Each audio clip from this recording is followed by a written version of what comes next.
চটজলদি chicken fried rice করছি। তো এই চালটাকে আমি একটু হাফ সেদ্ধ করে এরকম স্ট্রেনারে রেখে দিয়েছি, ঠিক আছে। একটু চিকেন সেদ্ধ করে শ্রেডস করে রেখে দিয়েছি। ওকে, পেঁয়াজের শাক একটু ভালো করে কুচিয়ে ভালো করে ধুয়ে রেখে দিয়েছি। একটু তেল দেবেন, 3-4 চামচে তেল দেবেন।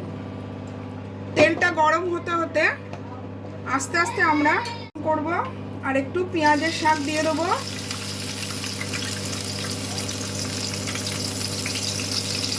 একটু কিউবসগুলো, চিকেন কিউবসগুলো আমরা অ্যাড করে দেবো।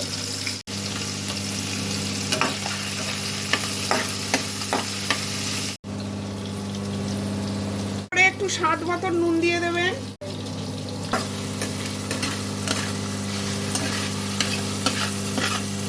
এরকম হলো। এবার এর মধ্যে আমরা আস্তে আস্তে রাইসটা অ্যাড করব।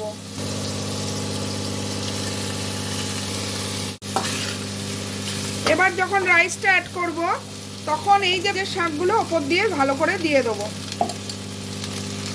ফ্লেমটা কিন্তু আমরা হাইতেই রাখবো। এরকমভাবে ওপর নিচ করবেন,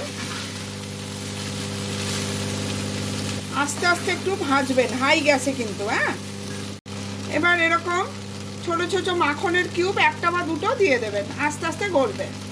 এবার এর মধ্যে হালকা করে একটু মরিচ দিয়ে দেবেন।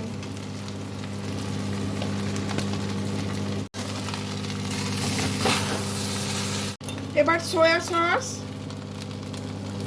অল্প অল্প করে দিয়ে দেবেন, 1-1.5 চামচের মতন। ওকে, দেখুন পুরো আমার chicken fried rice, Chinese chicken fried rice একদম ঘরোয়া উপায় একদম রেডি। বাচ্চারাও খেতে পারে, একটু বেশি গোলমরিচ দিতে পারেন, ঠিক আছে।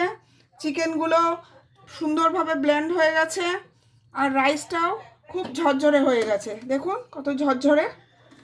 প্লিজ লাইক করবেন, সাবস্ক্রাইব করবেন আমার চটজলদি চাইনিজ চিকেন ফ্রাইড রাইস।